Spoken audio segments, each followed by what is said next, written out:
안녕하십니까. 방금 소개받은 윤경용입니다. 오늘 강의가 이제 조금 양이 좀 많은데요. 그것을 1시간 반 안에 소화하기 위해서 좀 빨리 진행을 하겠습니다. 그래서 여러분들이 조금 왜 저렇게 말을 빨리 하고 빨리 진행해라고 좀 부담스러우시겠지만 좀 이해해 주시기 바랍니다.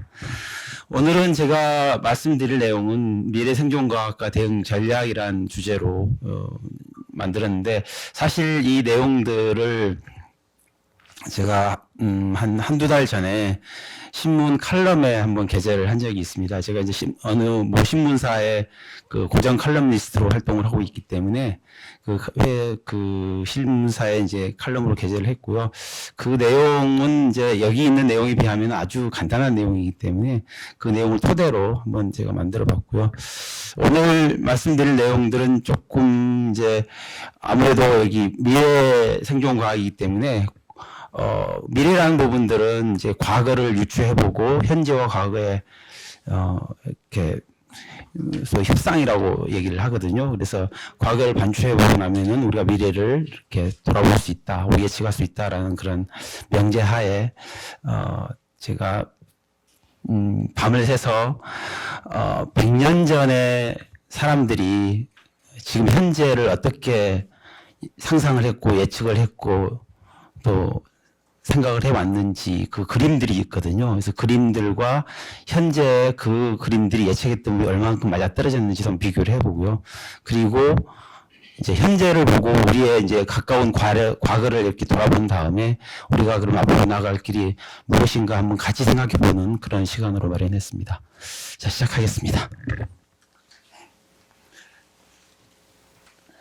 자, 미래 예측이라고 우리가 보통 얘기를 하지 않습니까? 근데 미래 예측이란 부분들은 예측과 이제 예언을 저는 이제 되게 구분을 많이 하고 있는데요. 분명히 예측과 예언은 많이 다른 부분이 있기 때문에 그렇습니다. 그래서 일단은 예측이란 부분들로 제가 얘기를 했는데요. 여러분들 이분이 누군지 혹시 아십니까? 니콜라 테슬라라는 분이거든요. 혹시 테슬라 자동차는 아시죠? 예, 테슬라가 자동차 회사 이름이 아니고요. 원래는 이 과학자 이름입니다. 그래서 이 니콜라 테슬라는 굉장히 유명한 과학자인데요. 에디슨이라고 아시죠? 예, 근데 일본에서 우리가 에디슨하고 테슬라를 비교하면서 테슬라가 굉장히 찌질하고 에디슨의 모든 일을 사사건건 방해하는 CG 과학자로 나오거든요. 뭐 만화나 이런 기록에는요. 근데 사실은 정반대입니다. 테슬라의 모든 일을 사사건건 반대하고 발을 걸었던 사람이 바로 에디슨이고요. 에디슨이 1093개의 특허가 있는데 실제로 에디슨이 낸 특허는 단 10개도 안 됩니다. 전부 남의 특허를 가져왔거나 남의 특허 사들이거나 남의 특허를 도용해서 본인이 만든 거고요. 에디슨은 철저한 사업가거든요. 과학자가 아니고요.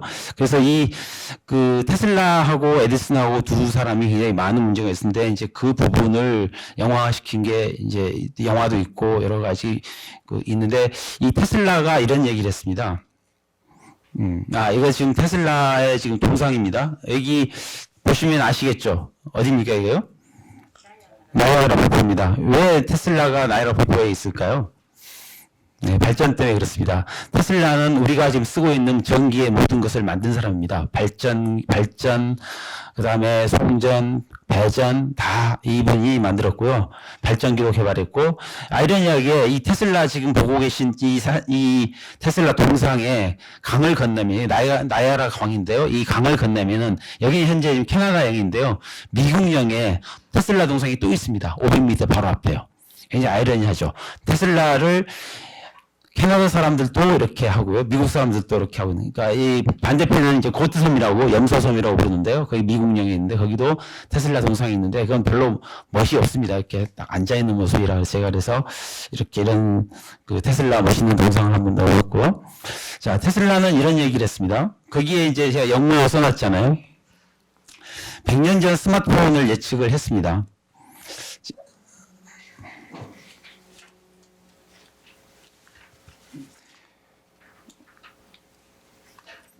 이게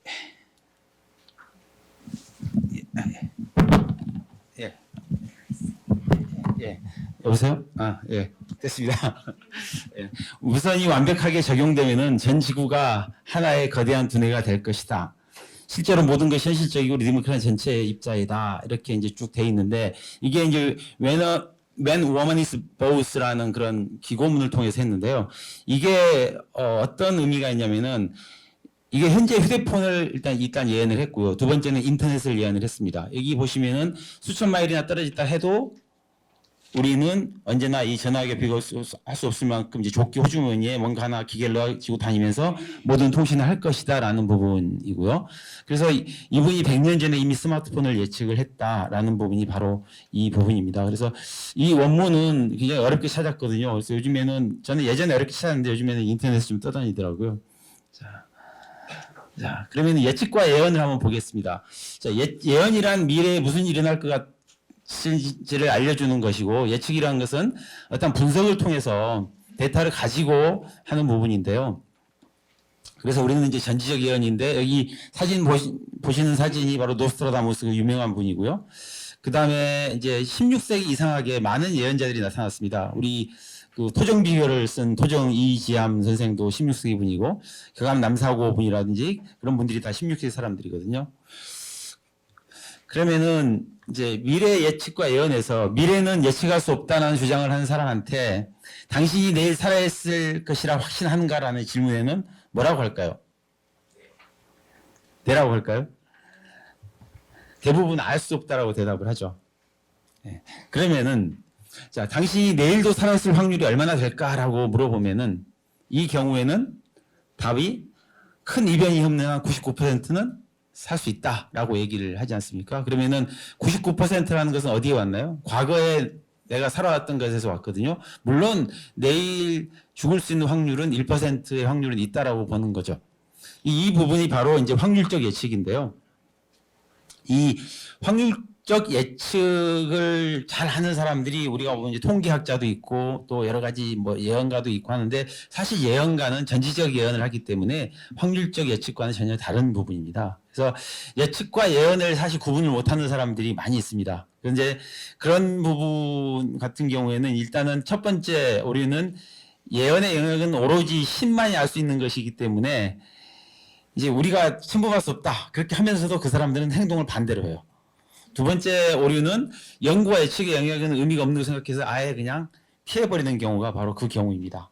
그래서 예언과 예측은 분명히 우리가 좀 달리 생각을 해봐야 될 부분이지 않나 이렇게 생각을 합니다.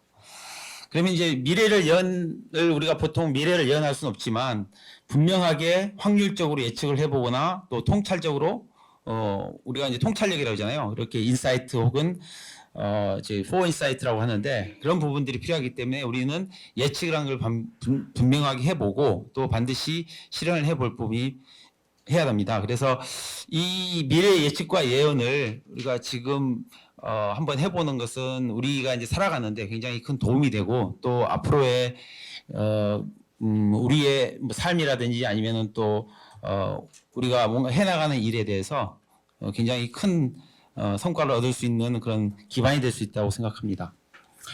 자, 두 번째 이제 반도체를 예측한 분이 계시거든요. 이분 혹시 이름을 아시는 분 계세요? 예? 맞습니다. 예, 아주 잘 아시네요. 리처드 파인만이라는 분이거든요. 이분은 제가 내용을 그대로 썼는데요.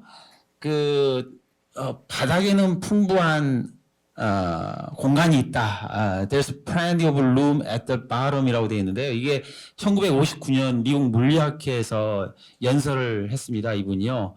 자, 그대로 읽어드리면 브리타니카 백과사전 24권 전권을 우리가 알고 있는 핀이 있잖아요. 핀, 조그만 핀요. 0.1, 2, 3mm 정도 되는 그 핀 머리에 다 집어넣을 수 있을까 없을까 그 부분에 대한 것을 얘기를 하시는 거거든요. 그래서 핀 머리의 지름은 약 1.6mm인데 그것을 25,000배 확대해서 브리타니카 백과사전 전권을 모두 펼쳐놓은 넓이로 집어넣으면은 넣을 수 있다. 그렇게 되면은 25,000배를 축소하면은 우리가 핀 머리에 브리타니카 백과사전 전권의 모든 페이지를 다 넣을 수 있다라고 처음으로 말씀하셨어요. 근데 많은 사람들이 웃기는 소리 하고 있네 쓰신 거예요. 그런데 그게 사실은 얼마 지나지 않아서 현실이 됐죠. 근데 이분이 이제 리차드 파인만 이분이 얘기해서 우리가 만든 게 이제 멤스 반도체라고 있습니다. 혹시 멤스 반도체는 못 들어보셨죠? 반도체라는 게 우리가 알고 있기로는 전기 전자적인 부분이라고 다 생각하고 있지만 실제로는 그렇지 않습니다. 자, 반도체 안에 이런 게 들어 있어요. 나비도 있고요. 자, 그 다음에 보시면 뭐 기어 장치도 있고 기계 장치가 있거든요. 이걸 멤스 반도체라고 부릅니다. 이 멤스 반도체는 이제 마이크로 일렉트릭 메카니컬 시스템이라 불러서 아주 작은 기계 장치가 반도체 안에 들어있는 거죠. 여러분들이 쓰시고 있는 휴대폰 안에도 이 멤스 반도체 들어있습니다. 뭐냐면요. 여러분들이 가지고 있는 휴대폰에 흔들거나 이거 돌리거나 아니면 내가 갈 때 가속도 같은 걸 체크하잖아요. 내가 어느 방향으로 보고 있는지.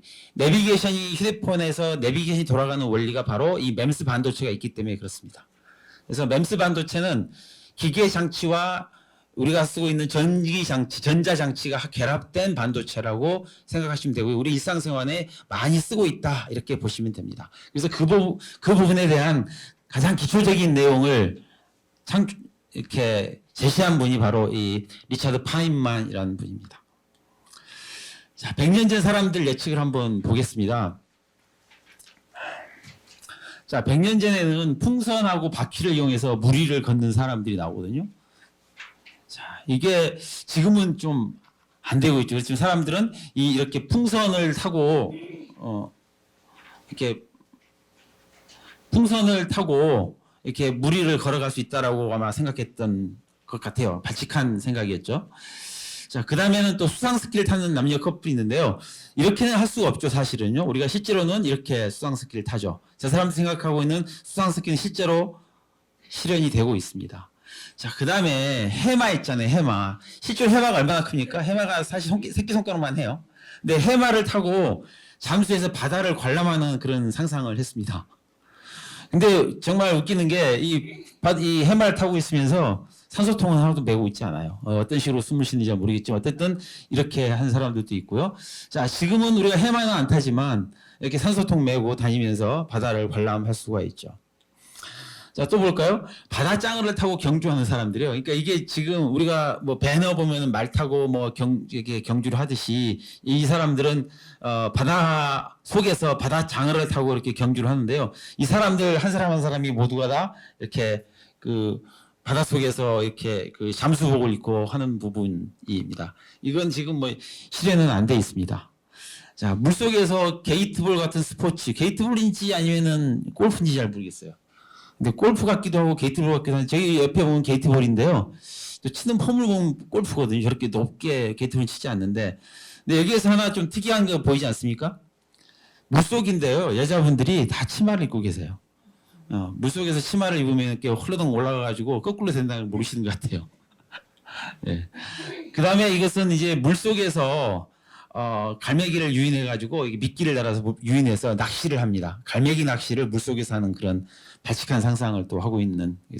여기도 잠수부가 역시 또 치마를 입고 있거든요. 홀랑 벗겨서 어쨌든 속옷이 다 보일 텐데 어쨌든 저렇게 그려 나왔더라고요. 자, 그 다음에는 이제 심해에 내려가서 거대 생물한테 공격당하는 사람들인데요. 저만큼 큰 문어나 오징어가 사는 심해는요, 보통 한 1000m쯤 됩니다. 해저 1000m. 해저 1000m면은 사람이 저렇게 있을 수가 없고요. 오징어 정도 됩니다. 사람이요. 지금 뭐 얼마 전에 인도네시아 그 잠수함이 이제 700m에 가라앉았잖아요.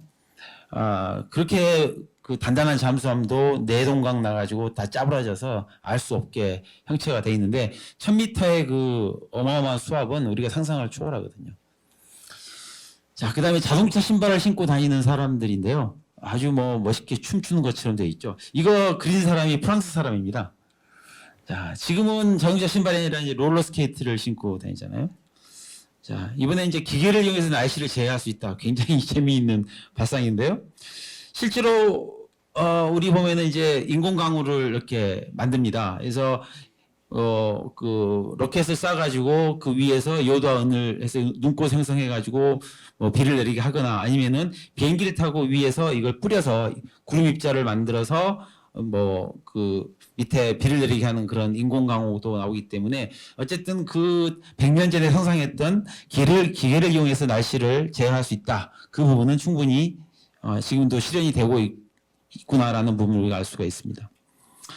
그 다음에 이제 100년 전 사람들이 또 예측한 미래에 무슨 재미있는 부분이 도시 전체에 지붕을 덮어서 비나 눈이 와도 전혀 문제 없도록 만든 겁니다. 이건 조금 좀 문제가 있죠. 왜냐면 여러 가지 우리 이 사람들이 그때는 이렇게 환경이나 이 매연 문제, 여러 가지 도시 문제를 생각하지 못했던 것 같습니다. 대신에 이것을 덮으면은 한 가지 좋은 점이 있죠. 황사를 막을 수 있습니다. 그거 말고는 뭐 좋은 점이 없는 것 같습니다. 자, 그 다음에는 이제 북극에서 여름 휴가를 보내는 사람들인데요. 우리가 아직은 뭐 많이 발전했지만 북극에서 여름 휴가 보낼 수는 없는 부분이고요. 자, 오디오로 신문을 듣는 사람들인데 사실 우리가 대부분 오디오로 뭔가를 듣는 건 뭐 사실이거든요. 이 사람들은 오디오로 듣는데 굉장히 지금처럼 이어폰을 쓰는 게 아니라 큰 그 스피커를 썼다라는 게 좀 인상적인 사실입니다. 음성으로 메일을 보내고 듣습니다. 우리도 이제 음성뿐만 아니라 지금은 이메일을 사용하고 있고요. 메일을 굳이 쓰고 있는 건 아니죠. 그리고 이것은 지금 화상 통화를 하고 있는데, 지금 화상 통화를 하고 있는데 제가 가만 보니까 하인이 중국인이더라고요. 여기 중국인이 하인을 차를 내고 있어서 그때 100년 전에도 중국 사람들이 프랑스나 영국에 많이 진출했고 미국도 진출해서 그 하인으로 살았던 것 같아요. 많은 부분들이요. 잡부나 이런 부분들. 지금 그 우리나라의 그 동남아 사람들이 와서 이렇게 이제 좀 3D 업종의 일을 하는 것과 마찬가지로 이때는 그런 일을 많이 했던 것 같습니다. 지금은 이제 화상 통화로 해서 하는데 뭐 줌이나 굉장히 많은 그 애플리케이션들이 나와 있죠. 줌이라든지 이런 것들이요. 자, 그리고 이제 비디오 오디오 대응 시네마인데요. 이 부분들은 지금 뒤에서 이 앞에 있는 사람이 이제 비디오를 보는데 뒤에서 효과음도 넣어주고요. 뭐 여러 가지 뭐 바람도 불어주고 여러 가지 것들을 하는 장치를 가지고 있거든요. 그래서 우리는 이것을 이제 이렇게 뭐 3D 안경이라든지 이런 걸 통해서 뭐 4D 극장이라는 걸 통해서 우리는 그런 것들 충분히 이렇게 느낄 수가 있습니다. 자, 그다음에 방송 이미지를 모든 곳에 관람할 수 있다. 이것은 지금 우리가 가지고 다니는 이 TV가 될 수가 있겠습니다. 그래서 뭐 방송 이미지를 모든 곳에서 볼 수 있고 뭐 아무데나 텔레비전이 있고요. 그래서 여러 가지가 볼 수 있는 게 바로 현대 상황이고요. 그다음에 엑스레이를 이용해서 범죄 현장을 실시간으로 감사가 아니라 감시입니다. 감시하는데요. 굉장히 위험하죠. 엑스레이가 얼마나 위험한 건데 그때 당시 사람들은 엑스레이를 이용을 해서 범죄 현장을 감시했는지 저는 알 수가 없는데 어쨌든 기술이 그때는 이제 그거밖에 없었기 때문에 아마 그런 생각을 했던 것 같습니다. 현재는 뭐 온 동네방네 뭐 다 카메라가 있어서 그 카메라가 이제 뭐 이것들을 다 보여주고 실시간으로 알려주고 따라다니기도 하잖아요. 그래서 굉장히 그 엑스레이는 아니지만 그때 미래에서 이렇게 과거에서 미래를 봤던 사실들이 뭐 타당성이 있다 이렇게 보여집니다. 그다음에 이제 1인 오케스트라 한 사람입니다. 한 사람이 여기 보면 뭐 여러 가지 악기들인데 이 악기들을 다 혼자서 이렇게 그 연주를 하고 여기에는 이제 오케스트라 뭡니까 뮤지컬을 이렇게 하는 그런 장면인데요. 이것은 요즘에는 워낙 악기들이 좋아서 장비들이 좋아서 이 장비 하나로 믹싱 장비 하나로 모든 것들을 다 진행을 할 수가 있습니다. 기계를 제조한 이용한 가공식품이 제조인데요. 뭐 이때 이 사람들이 이거 가지고 커피도 내리고 뭐 빵도 만들고 이렇게 기계로 한다. 미래에는 이렇게 할 거다라고 했는데 현재가 그렇죠. 이런 게 지금 커피 머신도 있고 뭐 빵 만드는 제빵 머신도 있고 많이 있습니다. 그리고 또 화학 저녁 식사, 패스트푸드를 얘기를 했습니다. 그래서 저는 화학 식사를 해가지고 뭔가 했더니만 보니까 패스트푸드라고요. 그래서 굉장히 간단하게 알약으로 운주인들이 먹는 치약처럼 짜먹는 이런 영양소만 들어있는 음식도 있고 그리고 또 우리가 간단하게 햄버거에 고단백질이 뭐 고칼로리가 들어있잖아요. 그 햄버거 패티 하나에 우리가 한 끼 식사를 할 수 있는 그런 그 칼로리가 들어있듯이 그런 간단한 화학 저녁 식사도 가능하다. 이게 지금은 뭐 KFC인데요. 아주 옛날에는 우리가 KFC가 지금 통닭을 우리가 튀게 되면 닭백숙 그거 말고 또 드셔본 거 있나요? 혹시 아니면 그냥 그 집불구이 정도밖에 안 했는데 요즘에는 튀기고 그 위에 양념 바르고 또 양념 발라서 뭐 마늘 소스 얹고 굉장히 많은 먹거리들이 나오는데 그런 부분들이 굉장히 많이 발전되어 있는 현대 시대라는 걸 볼 수 있습니다. 그리고 이제 라듐 막대기로 영구 난방을 하는 부분입니다. 라듐이 굉장히 위험한 이 방사능 물질인데 라듐 막대기로 영구 난방은 가능하겠지만 저기 사는 사람들이 뭐 몇 년 못 살고 다 아마도 암이나 뭐 폐혈증이나 아니면은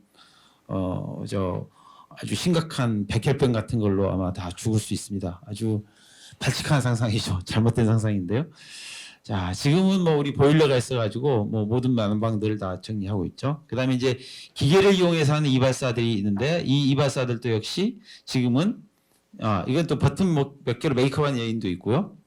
혼자서 화장한다는 뜻이죠. 혼자서 기계가 화장 다 해주고 자기는 앉아서 그냥 있으면 된다는 뜻인데 지금은 그렇게까지는 아니지만 이렇게 여러 가지 기계 기구를 이용해서 하고 그 다음에 전문적인 이렇게 화장하는 분들이 메이크업 하는 분들이 계시죠. 자, 로봇 청소기를 이용하는 여인인데요. 로봇 청소기는 뭐 모양은 이건 아니지만 우리는 처음부터 많이 나와 있죠. 이런 식으로요. 로봇 청소기. 예. 그 다음에 이제 기계로 양복 만드는 재단사. 이게 한번 그림 되게 재밌지 않습니까? 이렇게 치수만 재놓으면은 이상한 저런 데서 양복이 툭 튀어나오는 그런 그림들요. 지금은 이제 저렇게까지는 할 필요가 없죠. 그 다음에 이제 학교에서 기계로 교과서 내용을 머리에 주입을 합니다. 네, 가장 충격적인 내용이었는데요. 이게 언제쯤 가능할지는 모르겠지만 저는 앞으로도 10년 안에도 이게 안 될 거라고 좀 보고 있는데요. 이렇게 하면 우리가 수능도 필요 없고요. 또 뭐 많은 게 필요 없어지겠죠. 지식으로 할 것은요. 그래서 앞으로는 만약에 이 시대가 오면은 지식으로 뭔가를 분별력을 판단하는 게 아니라 인성을 판단해야 되는 시대가 올 수도 있습니다. 그래서 전적으로 인성만 가지고 해야 되는 경우, 이 지식은 다 이걸로 집어넣으면 되니까요. 그러면은 앞으로 공부도 안 해도 되고 살기는 편할지 모르겠는데 신상은 공고해질 것 같습니다. 그다음에 기계를 건물로 짓고 있는데요. 아마 이 내용을 보니까 타워 크레인 같아요. 보니까요. 우리 그 거중기처럼 생긴, 예전에 정약용 선생님이 만들었던 거중기처럼 생겼는데 지금은 뭐 이런 뭐 어마어마한 장비들이 많이 있어서 기계로 모든 걸 다 지을 수가 있는 부분이고요. 그 다음에 기계 농업들이 있는데 옛날 사람들은 이 기계로 농업하는 걸 굉장히 선망했던 모양입니다. 자, 지금은 이런 식으로 기계 농업이 되어 있고, 그 다음에 이제 병아리 부화기. 옛날엔 100년 전에는 사람들이 치킨을 많이 먹었던 모양이에요. 그래서 병아리를 부화하는 게 굉장히 관심이 많고요. 달걀 요리도 많았고, 그래서 아마 병아리 부화에 대한 부분들이 중요한 자기들의 그 사업이나 아니면은 일상의 중요한 부분이었을 수 있습니다. 그래서 지금은 병아리 부화가 이렇게 생겼습니다. 좀 허접하지만 그래도 쓸만하더라고요. 자, 말이 사라져서 돈을 지불해야만 말을 볼 수 있다. 옛날 사람들은 이때만 해도 자동차가 굉장히 귀했던 시절이고요. 거의 없었던 시절이기 때문에 주로 마차를 이용했는데요. 미래에 가면은 말이 사라져서 우리가 돈을 줘야만 말을 볼 수 있다. 지금 말을 흔하게 볼 수 있지만 우리가 제가 사실은 중학교 정도 다닐 때만 해도 지금부터만 한 40년 전만 해도요. 5, 6년 전만 해도 40년 전만 해도 그 중동 사람들이 매형이 중동 다녀왔는데 중동 사람들이 가면은 물을 사 먹는다. 걔네들은 물값이 기름값에 한 3, 4배 돼 이렇게 말씀하셔가지고 그 사람들 정말 웃기는 사람들이네. 물을 왜 사 먹지? 생각했거든요. 근데 지금 생각해보니 물값이 기름값보다 더 비싸요. 지금 우리가요. 네. 지금 500ml 그 물 한 병이 1,000원인데요. 우리는 1리터에 한 1,600원 되나요? 기름이요? 어쨌든 기름값이 훨씬 싼 그런 이상 현상이 생기고 있는데 이게 사실로 받아들이는데 이 사람도 마찬가지로 그런 얘기를 한 것 같아요. 그래서 돈을 지불해야 볼 수 있는 게 아니라 지금은 동물원에 가야 여러 가지 동물들을 볼 수 있다. 지금 뭐 밖에서 말이 다니지는 않잖아요. 그래서 어느 정도 맞는 것 같습니다. 자, 그 다음에 이 사람들은 이제 100년 뒤 되면은 개인이 이렇게 개인 비행기를 전용 비행기, 그러니까 개인 전용 비행기를 타고 다닐 거다. 한 명당 1인 1비행기를 타고 다닐 거라고 상상을 했던 모양이에요. 그래서 이제 많은 이런 윙수트라든지 아니면 날개에 달린 거라든지 이런 것들을 많이 해놨는데요. 이것은 현재 이렇게 이제 행글라이더로 이렇게 해놨고요. 그 다음에 또 이제 개인 비행선이 또 있어서 이렇게 하는데 사실 말이 안 되죠. 이렇게 조그만 비행기에 저렇게 4명씩 타면 저거 추락하지 않습니까? 그래서 어쨌든 그런 개인 비행선이 있고, 근데 요즘에 이런 개인 비행기가 있죠. 근데 너무 비싸서 아주 극소수의 사람들만이 소유하고 있는 거죠. 근데 이것도 실은 한 30년 지나면은 또 개인이 저렇게 비행기 소유할지도 모릅니다. 왜냐면은 제가 초등학교 다닐 때까지만 해도 집에 자가용이 있었다는 것은 정말 거의 우리 반에 들어오면은 집에 라디오 있는 사람 손들어, 냉장고에서 손들어 했잖아요. 자가용 있는 손들어 하게 되면 아무도 안 들어요. 제가 6학년을 졸업할 때 6학년 됐는데요. 한 명이 손을 들더라고요. 그랬더니만 뭔데? 하니까 트럭 빌려왔는데요? 이러는 거예요. 그래서 아마 아버지가 트럭을 이렇게 다른 데서 운전기사로 취직을 하셔가지고 집에다 주차를 하셨던 것 같아요. 그러니까 그걸 트럭 빌려왔다고 이렇게 자랑을 하더라고요. 그래도 어쨌든 그 친구가 유일하게 우리 반에서 자가용 있는 친구로 꼽혔습니다. 자, 그 다음에 이제 파리 오페라 거리의 전경이 이렇게 있습니다. 사람들이 전부 박쥐처럼 이렇게 개인용 비행기나 날개를 이렇게 달고 막 날아다니잖아요. 이게 참, 그 다음에 이제 비행기 안에서 비행기 드라이브하면서 와인을 주문을 합니다. 말이 안 되죠. 이게 이제 큰일 날 일이죠. 사실 실제로 저게 된다면은, 아직까지는 큰일 날 일인데, 실제로 이렇게 와인 주문하는 비행기가 있고요. 그 다음에 이제 비행기 택시가 있습니다. 보시면은 여기 에어로캡이라고 이렇게 쓰여 있습니다. 에어로캡이라고요. 비행기 택시라는 뜻이죠. 실제로 비행기 택시는, 이것도 비행기 택시입니다. 비행기를 잡으면은 얘가 날아가다가 잠깐 멈춰 해가지고 내려앉아서 태우고 또 날아올라서 또 날아가고 이런 상상을 했는데 지금 상황에서도 말도 안 된다고 얘기를 하지만 또 한 20-30년 지나면은 이게 말이 된다는 얘기가 될 수도 있습니다. 실제로 이제 이게 비행기 택시 이렇게 있고요. 그래서 이것은 이제 우리나라 경우는 아니지만 해외 같은 경우에는 비행기 택시가 이렇게 운행이 되고 이제 서비스가 제공이 됩니다.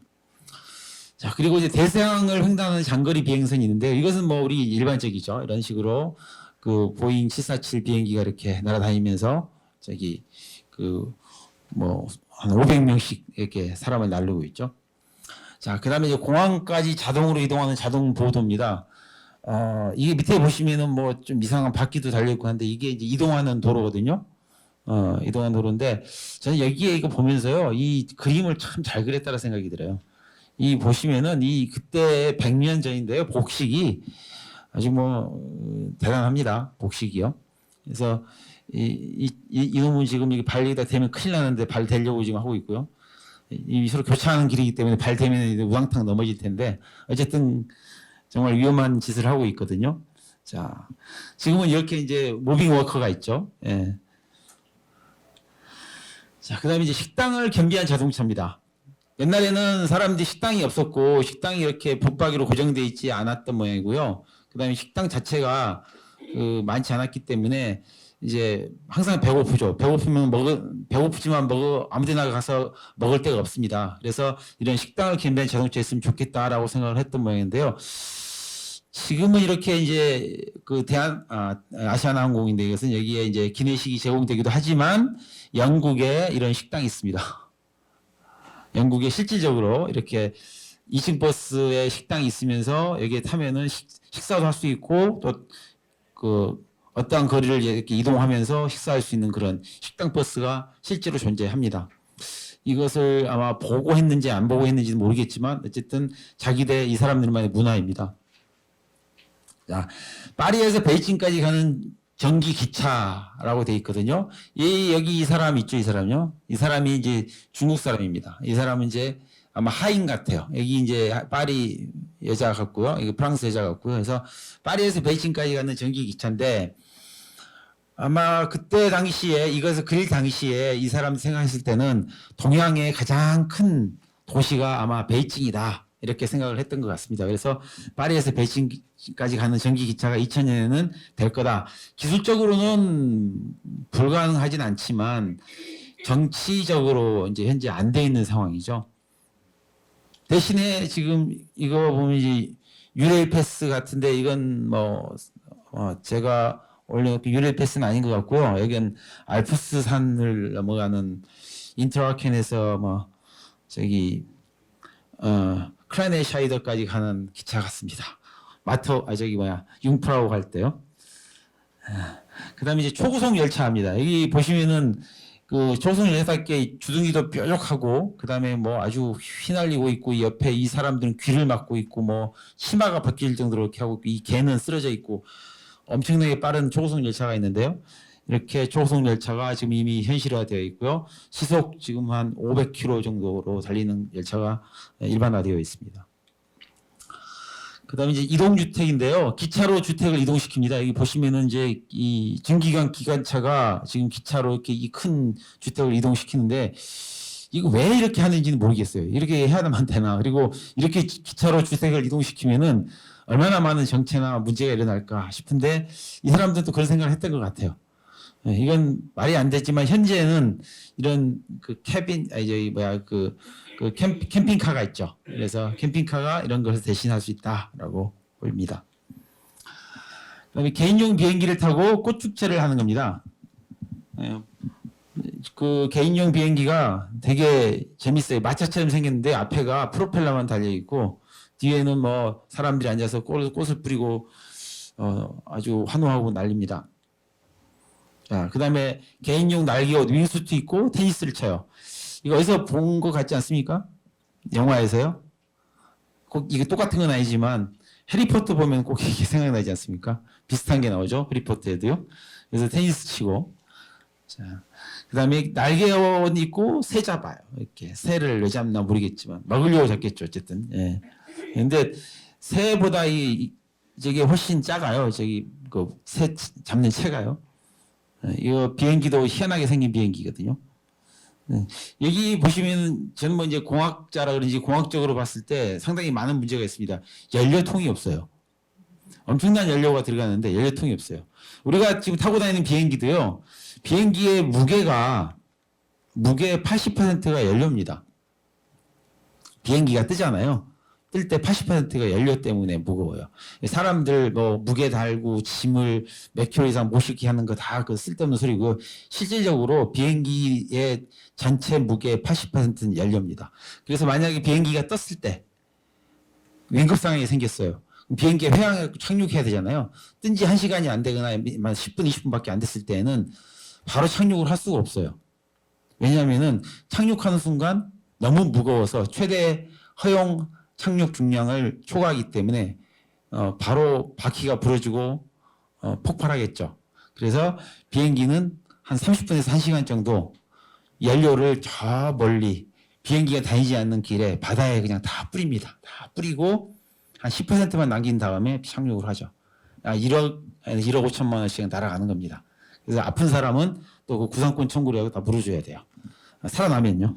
그러니까 비행기는 탈 때 우리가 그 사람 무게로 하는 게 아니라 대부분의 무게가 다 연료 무게다 보시면 되는데 그런 측면에서 봤을 때 이건 너무나 허황된 거죠.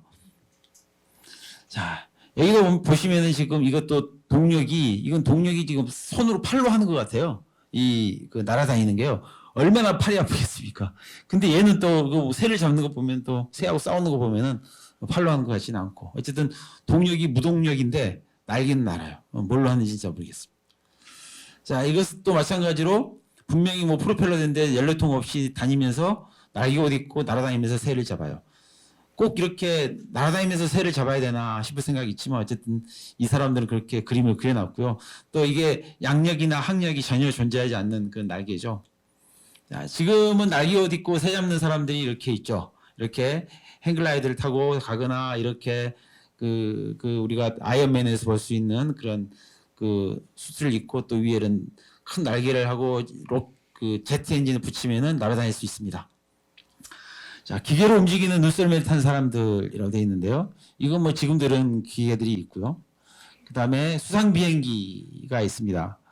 많이 좀 비슷한데요. 그때 사람들이 생각할 때는 비행기가 우리가 생각하는 건 비행기가 아니라 배를 띄운다고 생각을 했어요. 배요.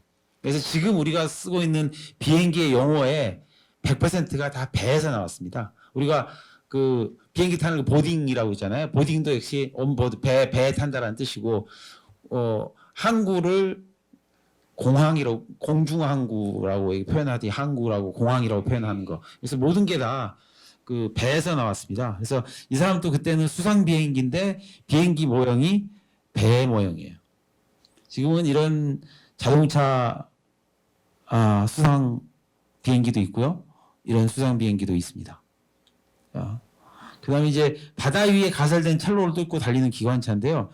바다 속에다 이렇게 철로를 넣을 생각을 했던 모양이에요. 어떻게 넣을지는 모르겠지만 어쨌든 심각하게 좀 잘못된 부분인데, 그리고 두 번째는 이제 고래를 묶어가지고 동력으로 사용하는 해저 잠수함입니다. 그리고 지금은 이제 이렇게 타고 다니죠. 1인 개인용 한 3~4명이 이렇게 심해 잠수할 수 있는 그런 잠수함이 있고, 그다음에 이제 해저 관광 잠수함이 이렇게 있습니다. 아주 이게 지금 바다 속입니다. 바다 이게 위가 아니에요. 바다 속에 이렇게 잠수를 하는 부분이고, 자 이렇게 바다 속에서 이렇게 물고기도 구경하고 이렇게 하는 부분이고요. 지금은 이렇게 호텔이 바다 속에 이렇게 있는 호텔, 이 움직이는 잠수함 호텔입니다. 자 그리고 또 달 여행을 할 수 있다라고 이렇게 생각했던 모양이에요. 물론 달 여행을 할 수 있죠. 우리도 한 사람당 한 1억 5천에서 2억 내면요 달에 갈 수 있습니다. 달은 아니고요. 우주에 갈 수 있습니다. 우주 정거장까지 갈 수 있습니다. 자, 그 다음에 이제 비행기 택배. 이건 뭐 당연하게 있죠. 페덱스도 있고, DHL도 있고요. 그리고 이제 개인용 비행기 타고 우편물 전달하는 집배원인데요. 이게 있죠. 우리는 개인용 집배원 날아다니면서 드론으로 하는 그런. 그 다음에 이제 비행기 타고 다니는 굴뚝청소부. 굴뚝청소부가 옛날에는요, 굴뚝청소부가 굉장히 중요한 그 역할을 했던 모양이에요. 혹시 갑자기 메리폰가 뭐 어쨌든 그 영화를 보면은 굴뚝 청소부하고 그다음에 그 매일 아침 저녁으로 이렇게 가로등에 불을 켜주는 사람이 나오는데 갑자기 영화 이름이 생각이 안 나서 넘어가겠습니다. 자, 그다음에 이제 비행하는 경찰관인데요.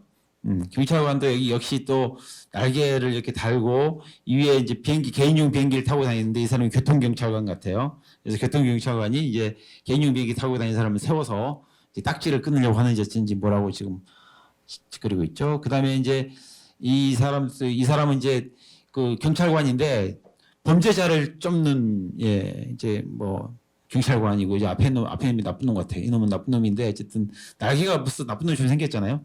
네. 자, 그 다음에 이제 이건 이제 윙수트라 해서 우리가 많이 입고 뭐 이렇게 비행하는 그런 윙수트를 입고 있는 사람도 있고, 장갑 자전거로 범죄자를 쫓는 경찰 해서 지금 돼 있고, 지금은 이렇게 오토바이를 타고 이제 다니게 되겠죠. 그 다음에 또 비행해서 하는 소방관. 그러니까 지금처럼 그 뭐 사다리나 이런 게 없고 또 헬기를 이용하지 않고 이 사람들은 소방관 개인이 이렇게 날개 옷을 입고 날아다니면서 불을 끈다 이렇게 봤던 것 같습니다. 여기는 파리입니다.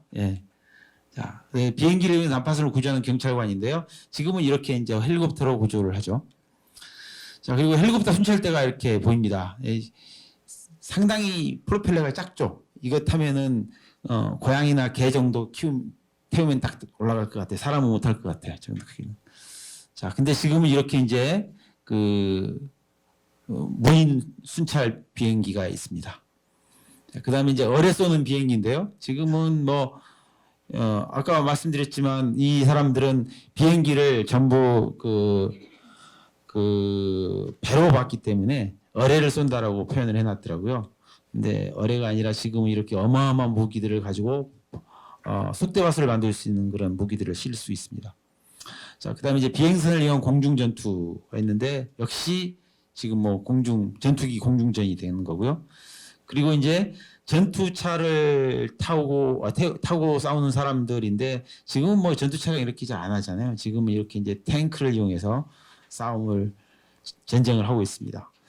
자, 2011년도의 동경인데요. 이게 이제 그 1940년 일본에서 2011년 일본 사람이 2011년도 도쿄를 상상해 그린 그림인데 여기 보시면은 여기 눈 치켜 올라가는 이상한 그 있잖아요. 이게요. 어디가 있나? 예. 이것 말고 이게 날아다니는 자동차인데 이것 말고는 뭐 대부분 꽤 많이 비슷한 것 같습니다. 자, 1965년 그랬던 미래 세상인데 이제 제가 드렸던 그 프린트물 맨 마지막 페이지에 보시면 있거든요. 이게 이제 이정문이라는 그 만화가 이정문 화백이 그린 건데 2000년대의 생활 이모저모 그러니까 태양열을 이용한 집인데 사실 우리가 지금 하고 있는 게 태양열이 아닙니다. 태양광입니다. 태양열하고 태양광하고 구분하셔야 되는데요. 우리가 지금 설치해 놓은 것은 거의 대부분 100%가 태양광으로 보시면 되고요. 태양열 아닙니다. 태양광으로 이용한 집이고, 그 다음에 전파 신문인데, 이건 뭐 우리 인터넷 신문으로 보시면 되고, 컴퓨터 도움으로 뭔가 했는데, 컴퓨터는 지금 다 개인용 컴퓨터가 가지고 있잖아요. 그 다음에 이제 공해 없는 전기 자동차, 로봇 청소기, 또 뭐 움직이는 도로, 뭐 소형 TV 전화기, 우리 다 가지고 있죠. 그 다음에 또 빨리 왔는 또 뭐야. 그 다음에 원격 진료, 뭐 부엌에 또 뭐 이렇게 그 유튜브로 해가지고 뭐 요리 지도 받으면서 할 수 있고 뭐 공부도 집에서 재택 공부도 하고 하는데 딱 하나가 다르죠. 달나라로 수학여행 간다. 달나라로는 못 갑니다. 지금은 못 가고 이제 아까 말씀드렸듯이 1억 5천에서 2억 내면은 우주 정거장까지는 갈 수 있습니다. 자 이제 금방까지는 이제 100년 전 사람들이 우리를 봤던 어떻게 이 사람들이 살아갈 것인가 그런 부분들을 이제 생각했던 부분이고요. 그럼 이제 앞으로 우리가 이제 미래를 우리가 어떻게 내다볼 것인가 그리고 어떻게 살아갈 것인가라는 부분을 보려면은 이제 지금까지의 사람들이 이제 그 경고하고 또 하나는 예측하고 했던 부분들을 우리도 한번 모아볼 필요가 있습니다. 우리가 뭐 전지전능한 이렇게 능력을 가지고 있는 건 아니기 때문에 과거의 사례들을 생각해보고 또 많은 사람들이 다행스럽게도 많은 사람들이 이 미래를 많이 예측을 하거든요. 근데 그 미래가 그 사람들이 예측한 게 다 맞지는 않습니다. 대부분 틀려요. 뭐 물론 한 30% 정도 맞습니다. 20-30%. 그래서 그 20-30% 맞는 것을 이렇게 골라보면은 대충 우리가 한 80-90%는 이렇게 맞을 수 있겠다라는 걸 유추해 볼 수가 있어서 제가 만들어 보는 것은 이제 과학자들이 보는 세계 위험 5가지를 통해서 한번 보고요. 뒤에 이제 또 이제 예측해 보는 게 있거든요. 그래서 그 부분을 가지고 보겠습니다. 일단은 과학자들이 보는 그 5가지 위험 5가지는 퓨처스라는 그 단체가 있습니다. 뭐 그 NGO인데요. 저도 사실 좀 가입이 돼 있거든요. 세계적으로는 뭐 한 일본이 많이 주도를 하고 있어요. 그래서 일본 사람들이 좀 많이 있고요. 한국 사람은 거의 없는 것 같습니다. 유럽하고요. 그래서 이쪽에서 지금 이제 예측한 부분으로는 자, 여기에 이제 많은 부분들이 있는데 그 중에 주요한 5가지만 보면은 지금 기후 변화가 있고요. 익스트림 웨더. 두 번째는 지금 기상이변이 있고, 자, 세 번째는 물 부족 사태가 일어난다. 네 번째는 그 식량 위기가 올 수 있고, 5번째는 이제 생물의 다양성이 감소한다. 이렇게 보고 있습니다. 그럼 이 부분을 해소하기 위해서는 어떻게 해야 되느냐? 우리가 이제 관점을 바꿔야 되는데요. 관점을 인간의 건강 관점에 접근을 해야 된다라고 좀 봅니다. 그래서 기후변화에 의해서 기상이변이 인류 건강에 위협이 된다. 이것은 이미 입증이 됐습니다. 왜냐하면 오랜 시간 동안 기후변화 때문에 많은 질병들이 생겨났고요. 기후변화로 인해서 또 지금 코로나도 이렇게 생겼다라는 부분이 이미 입증이 된 사실이거든요. 기후변화 때문에 생겼느냐? 맞습니다. 왜냐하면 기후변화로 인해서 북극의 빙하가 녹고 남극의 빙하가 녹고 두 번째는 이로 인해서 또 저기 우리한테는 직접적으로 피해를 주고 있는 게 지금 미세먼지거든요. 황사입니다. 중국 그 고비 사막에 있는 황사가 하루에도 어마어마한 하루에도 우리나라 전라남도 면적 정도 되는 하루가 아니라 매년 우리나라 전라남도 면적 되는 정도 되는 곳이 이미 다 사막화되어 가고 있거든요. 매년 그렇게 되어가고 있기 때문에 매년 황사는 점점점 많아지고 있거든요.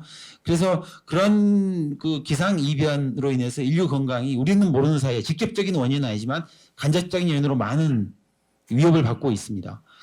두 번째는 환경 변화에 따른 건강과 생계 영향이 실질적인 삶의 문제다라는 부분들을 우리가 인지를 해야 되거든요. 그러니까 환경 변화가 우리의 그 실질적인 생계와 이렇게 직결되어 있지 않다라고는 많이 생각을 하는데 실질적으로 많이 직결되어 있거든요. 그로 인한 왜냐하면 세계의 경제 자체는 다 연결되어 있습니다. 그래서 우리가 지금 중국 굉장히 싫고 일본 싫잖아요. 그렇지만 일본 니네 망해라 물속에 까져라라고 할 수도 없어요. 일본이 물속에 들어가 버리면은 우리나라 경제는 그 자리에 바로 마비되거든요. 작년에 보셨잖아요. 작년인가? 재작년인가요? 작년이죠. 그 아베가 그 몇 가지 그 부품을 이렇게 막았더니만 우리나라가 가서 큰 문제가 일어날 뻔했죠. 결국은 이제 그 부분이 뭐 아베 그 바람대로 되진 않았지만 잘 위기를 넘겨갔지만 결국은 경제적으로는 각 국가 간의 경제가 다 유기적으로 연결되어 있기 때문에 한 나라가 잘 되거나 한 나라가 잘못된다고 해서 이게 잘못됐을 때 우리가 밉다고 해서 잘못되라고 빌 수도 없는 상황이에요. 중국도 마찬가지입니다. 중국이 만약에 스탑이 되면요, 온 세계 경제가 멈춰버립니다. 중국은 세계 공장이기 때문에 우리가 입고 있는 옷, 우리가 쓰고 있는 신발 모든 게 다 중국이 생산이 되거든요. 우리는 중국 거 쓰고 싶지 않다라고 하지만 굉장히 품질이 좋아. 그러면서 우리 써보면 메이드 인 차이나예요. 옛날에 메이드 인 차이나가 아니고요. 지금 메이드 인 차이나는 굉장히 품질이 좋습니다. 왜냐하면은 글로벌 기업들이 가가지고 그 사람들한테 중국이 가장 못했던 게 뭐냐면은 QA입니다. Quality Assurance. 그러니까 품질 관리를 못했는데 품질 관리를 지금은 잘해가지고 아주 잘 만들고 있어요. 그래서 그것을 중국에서 카피를 해가지고 내면은 또 품질이 안 좋아요. 근데 어쨌든 품질 관리를 하고 있기 때문에 중국이 만일에 스탑이 된다거나 우리가 생각할 때 중국이 지금 56개 민족으로 이렇게 이루어져 있는데 빨리 좀 깨져서 니네끼리 좀 이렇게 공산당 좀 어떻게 잘 안 됐으면 좋겠어 생각하지만 중국이 깨지면요 한 5년 10년 정도는 큰 혼란이 일어나죠. 경제적으로. 왜냐면은 원자재 수급이 어려울 거거든요. 그런 부분들 때문에 우리는 점진적으로 이렇게 되기를 원하는 거지 혁명적으로 되는 건 원하지 않는다. 이게 맞는 것 같습니다. 세 번째로는 지속 가능한 개발로 전환해서 건강에 이롭게 해야 된다. 아까 말씀드렸듯이 굉장히 많은 위협이나 이런 요소들이 있지만 그런 부분들을 우리가 한 번에 깨뜨릴 수는 없고요. 또 한 가지는 이런 그 경제나 아니면은 나머지 것들이 우리가 지속 가능한 부분들로 가도록 만들어야지 이것을 한 번 쓰고 버리는 걸로 만들어서는 절대 안 된다. 그런 부분들이 중요한 이슈로 저에게 다가오고요. 세 번째는 모든 것은 그 인간의 건강의 눈으로 접근을 해야 된다라는 관점적 전환이 필요하다. 이게 중요한 관점입니다. 그래서 그 5가지 이 위협을 해소하는 방법은 인간의 건강을 첫 번째로 두고 생각을 해보면은 해법을 풀 수가 있다. 해법을 얻을 수 있다라는 게 제가 전하고자 하는 메시지입니다. 자, 그 다음에 인류의 생존을 위협하는 10가지 위험이 있습니다. 이것은 스웨덴 비영리단체 GCF인데요. 이쪽에서는 이제 그 보고서에 이렇게 했습니다. 10가지가 이렇게 있어요. 뉴클리어, 핵무기, 그 다음에 또 뭐 그 생태계 위협이라든지 그 다음에 팬데믹 이렇게 있는데요. 그 중에서 제가 5가지만 이렇게 뽑아왔거든요. 자. 핵무기하고 기후변화하고 생태계 파괴 쪽하고 그 다음에 팬데믹하고 그 다음에 인공지능인데 이게 인공지능이 그냥 인공지능이 아니고요.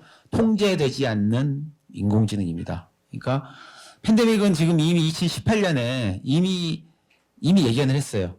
전 세계적인 전염병이 이제 창궐할 것이고 그로 인해서 심각한 문제가 발생할 것이다라고 했고요. 두 번째 기후변화는 계속 지속되고 있죠. 그 다음에 인공지능은 굉장히 많이 발전을 하고 있어요. 근데 지금 통제가 안 돼요. 왜냐하면 지금 발전을 해야 되는 시점이기 때문에 통제가 되질 않습니다. 그러면 기후변화와 이걸로 인해서 또 피해를 영향을 받는 것은 생태계 변화입니다. 그래서 이 5가지 문제가 굉장히 큰 이슈로 대두가 되고 있는데 이것들을 이 10가지 위험을 해소하기 위해서는 어떻게 해야 되느냐.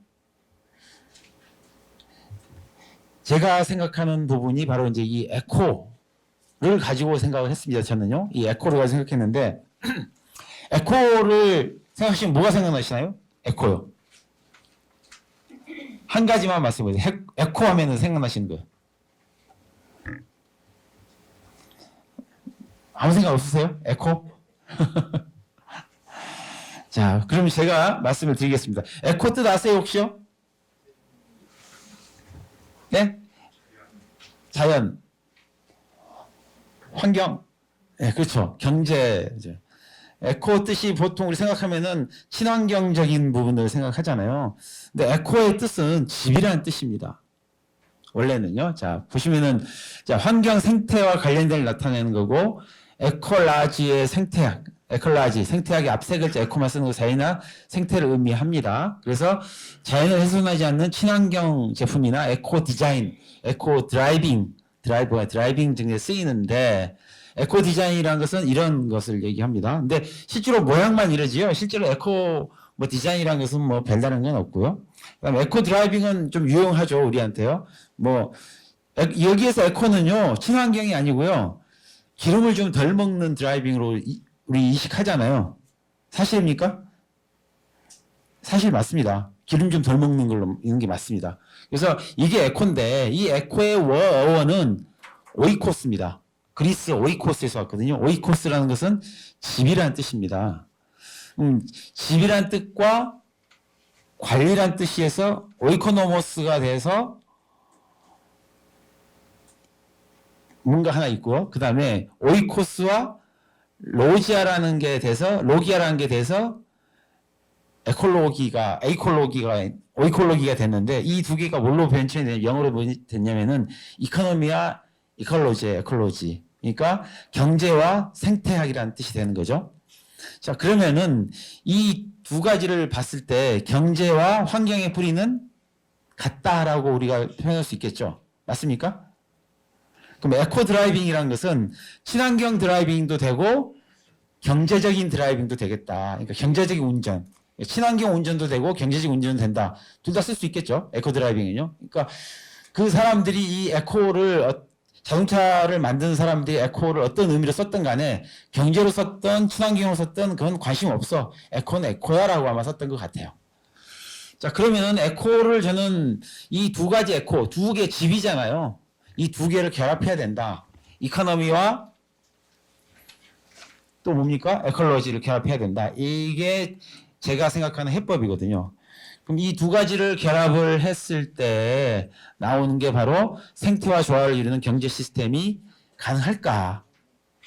그러니까 그냥 두 개의 집, 이코노미 에코와 에컬로지, 에코시스템의 에코를 두 개를 결합했을 때 이 결합이 순결합으로 돼서 이게 이루는 게 가능할까? 지금의 경제 시스템 아래에서는 조금 쉽지가 않다. 지구에 살아있는 시스템과 다양한 존재의 건강 활력을 고려하지 못하기 때문에 쉽지는 않다라는 게 현재 결론이고요. 그래서 이것을 또다시 법칙을 하나 만든 분이 계세요. 지구법을 만든 분이 계신데, 지구법을 만든 분이 바로 이제 토마스 벨이라는 분이거든요. 이분은 사실 수도승이에요. 평생 결혼도 하지 않고 어쨌든 지구와 결혼을 한 사람이거든요. 그래서 지구법이라는 걸 만들었는데, 이분이 얘기하는 것은 기존의 법은 인간의 천부적인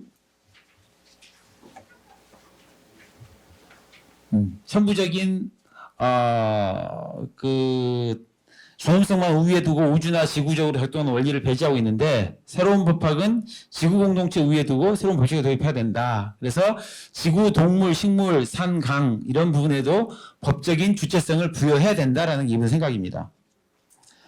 그 다음에 경제 시스템 구성 요소로는 공유의 권리와 이익이 침해되지 않도록 해야 된다. 그래서 이 사람들은 각 객체, 모든 객체가 어떠한 법적인 주체성을 가져야 된다는 게 이분 생각입니다. 그래서 인간 생태가 자연 생태계에서 기후변화는 자본주의와 지구와 전쟁이고, 자본주의가 언제나 쉽게 승리를 거두었는데 성장과 풍요라는 지상 명제 앞에서 규변을 우려한 모습을 늘 무셨다. 이 얘기는 바로 인간 생태계와 자연 생태계는 상호 오존성과 상호 배타성이 서로 공존하고 또 서로 파괴가면서 항상 인간 생태계와는 자연 생태계 파괴가면서 이제 발전을 일으켜왔기 때문에 이제 이것을 묵시할 수밖에 없었다라는 게 이제 결론이었죠. 그래서 이 부분을 하기 위해서는 문명적 수준의 대전환이 필요하다. 그리고 생태와 조화를 이루는 새로운 경제 시스템이 필요하다라는 부분이 일단 결론입니다. 50분에 끝나야 되나요? 끝을 내야 되는 게요? 아, 그럼 이제 빨리 해야 돼. 10분 만에 끝내야 되겠네요? 10분 만에 끝낼 수 있을까 모르겠네. 열심히 끝내보겠습니다. 자, 촉매를 저는 필요로 하는데요. 촉매는 인간 생태계와 자연 생태계가 두 수레바퀴처럼 있어야 되는데 그게 촉매가 필요하다.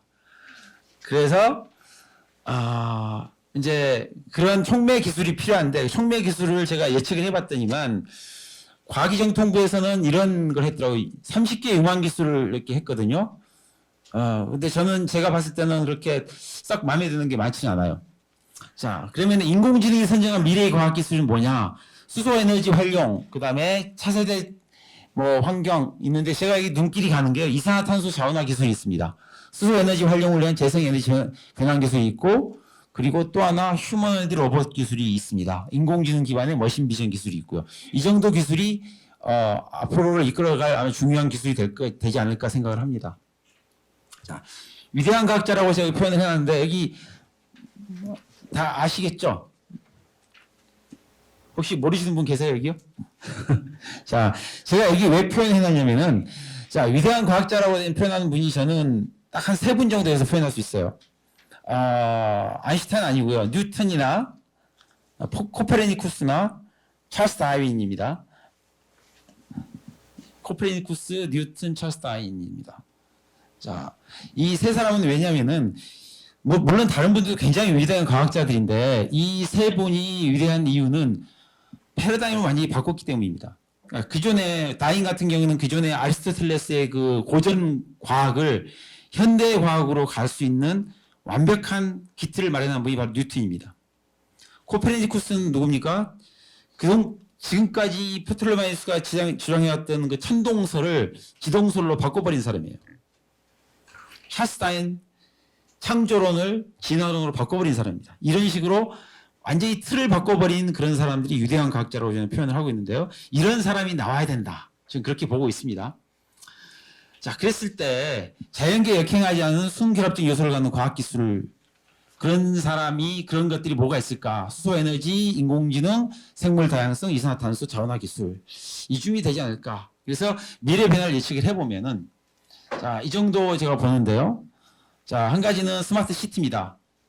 스마트 시티를 어떻게 보십니까? 스마트 시티는 그냥 좋은 삶이라고 하는데 스마트 시티의 본질은 뭐냐면은 스마트 그리드에서 나왔거든요. 스마트 그리드는 뭐냐면은 에너지를 어떻게 잘 활용할까라는 데서 나왔어요. 그러니까 스마트 시티는 개인의 삶을 좋게 보현하고 개인의 삶을 풍부한 삶을 영위하는 게 목적이 아니고 원래는 에너지 제로 세상을 만들자라는 게 스마트 시티 목적이에요. 그래서 그곳으로 가야 되는데 실은 스마트 시티의 본질이 지금 많이 왜곡이 돼서 스마트 시티를 잘 모르는 사람들이 스마트 시티를 주도를 하고 있는 현실이 굉장히 좀 안타까운 부분이 좀 있습니다.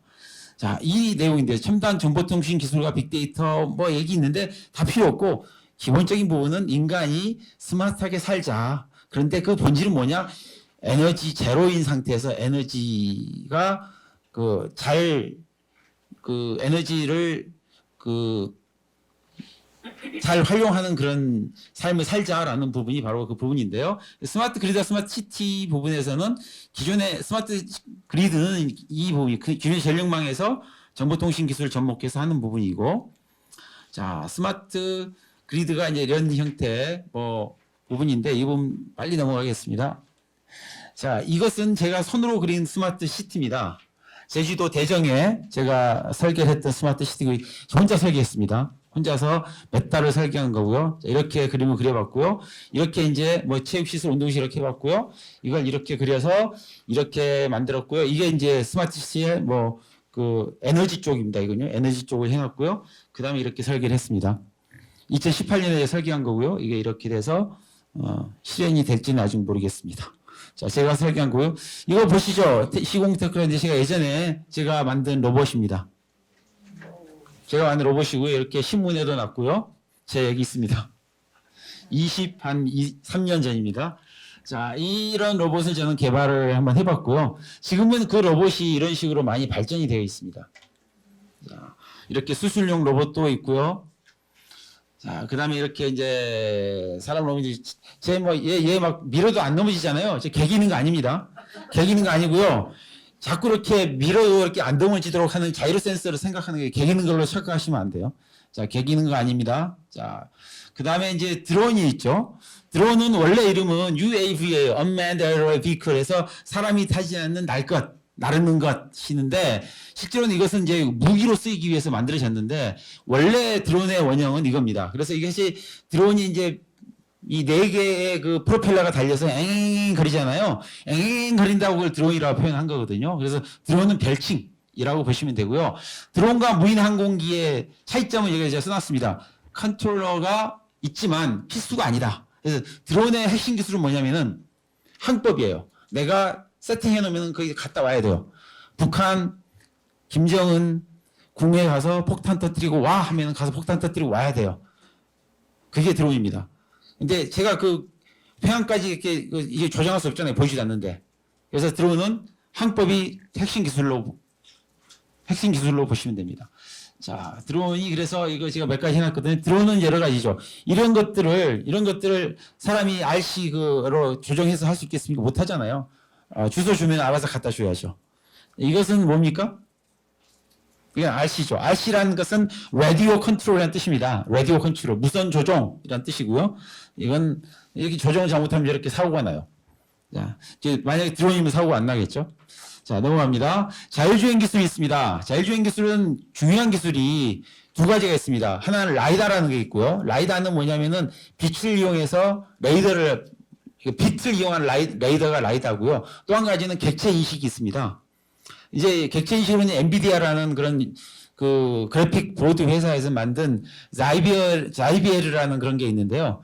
그런 객체 인식을 이용하면 이렇게 이제 인식을 해서 내가 차가 뭔가 하는 게 차가 주위에 있는 모든 움직이는 것들 인식해가지고 예측을 해요. 어떤 식으로 할지. 자, 보시면요. 자, 자율주행 기술은 이제 5단계가 있는데 지금은 2단계에서 2.5단계 사이에 있고, 그래서 사실 제 차도 한 2.5단계 돼서 퇴근할 때 굉장히 편하거든요. 5단계 되면은 손을 댈 수가 없어요. 차예요. 5단계가 되면은 운전을 하는 게 불법입니다. 운전을 하면 절대 안 돼요. 네, 차가 혼자 가야 됩니다. 자, 자율주행 기술은 이런 식으로 되어 있고, 그 다음에, 자, 여기 보시면은 지금 제가 서 있는 데가 여기인데요. 움직이는 게 모든 게 다 이렇게 잡히죠. 자, 이렇게 해서 저놈이 나한테 언제 올 것인지를 확인을 해야 되고요. 자, 이렇게 했을 때 이제 카메라와 같이 이렇게 진행이 되는 부분이고, 또 하나 이렇게 볼 수 있습니다. 자, 이건 이제 테슬라, 아까 보셨던 테슬라 차량이고요. 그게 이제 진행이 되는 부분이고. 자, 그 다음에 이제, 이건 어딘지 아시죠? 광화문입니다. 광화문에 이제 이렇게 공사를 현재 하고 있거든요. 이렇게 하고 있는데, 광화문에 이것을 하고 있는데, 저한테 얼마 전에 여기에 자율주행 버스가 다닐 거라고 그러더라고요. 그래서 저한테 설계를 해달래요. 버스 설계를. 그래서 깜짝 놀래가지고 제가, 아니, 무슨 얘기 했더니 KT에서 왔어요. 왜 당신들이 못해? 했더니만 못하겠답니다. 왜 못하냐 했더니 샤시가 없대요. 어떻게 할지, 차를 어떻게 설계할지 모르겠대요. 그래서 제가 얘기한 게 이 바보더라.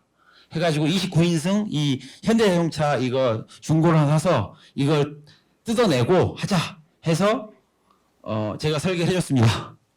네, 설계한 게 이겁니다. 이렇게 했고요. 자, 이런 식으로 설계해서 제가 했고 아마 내년이나 내후년 정도에 이 차가 돌아다닐 수도 있습니다. 예. 보시면은 이 광화문에 자율주행 버스 왔다 갔다 하면 윤경용이 만들었구나라고 생각하시면 됩니다. 예. 자, 그다음에 인공지능이 있죠. 인공지능은 지금 알파고하고 여기 이세돌이 했던 인공지능인데 지금 이제 보시는 것은 소피아하고요. 소피아라고 지금 이제 인공지능 있죠. 이 말하는 인공지능 저건데 우리나라도 있었죠. 혹시 이루다 아세요? 이루다? 아시죠? 이루다 2주 만에 셧다운 됐죠? 이루다요? 이게 이루다입니다. 이루다의 문제점이 왜 있냐면은 인공지능에서 말뭉치란 게 있어요. 그러니까 말을 끌다가 이제 인공지능 두 가지, 자연어처리는 두 가지거든요. 그 골라내기하고 내가 만들어내기가 있는데 얘는 골라내기를 했어요. 말을. 그래서 제대로 된 말이 나오질 않았죠. 이건 제가 만든 인공지능 프로그램이거든요. 이건 이제 챗봇인데요. 이건 이제 그 말뭉치와 두 가지 같이 썼던 인공지능이고 제가 이건 한 4년 전에 개발했던 부분이고 자 이것은 또 인공지능을 이용한 시선 추적입니다. 지금도 제가 개발하고 지금 현재 개발하고 있는 거예요. 눈동자 여기 녹색 빨간색 있죠? 눈동자에 따라서 이 커서 왔다 갔다 하는 거 보이시죠? 현재 지금 개발하고 있고 오늘 아침에도 이거 개발 회의를 하고 왔습니다. 자 인공지능은 뭐 다른 건 필요 없고요. 이것이 4차 산업혁명을 이끌어낼 것이다. 그래서 우리는 이 인공지능을 잘 활용할 수 있는 방법을 찾아야 된다. 이 부분만 하시면 됩니다. 인공지능 개발하실 필요 없습니다. 잘 만들어진 인공지능 활용하자. 이게 제가 전달하고 싶은 메시지입니다. 자, 핵융합 기술 제 박사 전공입니다. 이건 케이스타고요. 그 다음에 이건 이제 프랑스 까다르시에 이렇게 10배짜리를 하고 있는데, 그 다음에 이제 바이오 의료 기술이 있는데, 앞으로는 뭐 이런 신약 개발이나 이런 부분들 인공지능이 진행을 할 겁니다. 그리고 또 하나는 가면은 우리가 병원 가서 지금 굉장히 뭐 건강검진 받는데 복잡하고 힘들잖아요. 그냥 몸 한번 스캔하면은 이렇게 다 나오고 또 이런 식으로 비접촉으로 그냥 모든 게 스캔돼서 병이 진단되는 그런 세상이 올 거고요. 그 다음에 생분해 플라스틱. 이거 할 얘기 많은데 시간이 없어가지고 지금. 예. 플라스틱은 다 나프타에서 나오거든요. 그러면은 나프타가 정제하면 25% 나프타로 나옵니다. 그럼 나프타를 정유사가 팔아먹어야 되잖아요. 근데 생분해 플라스틱이 나오면 나프타를 못 팔아먹는데 정유사가 가만히 있겠습니까? 산업이 문제가 되죠. 그래서 플라스틱이 계속 나오는 거예요. 이 점질적으로 바꿔야 될 문제입니다. 자, 나프타에서 저런 게 나옵니다. 비닐, 플라스틱 접시, 전선 피복, 뭐 타이어 다 나오죠. 옷까지 나옵니다. 근데 저것을 우리가 한꺼번에 바꿀 수가 없어요.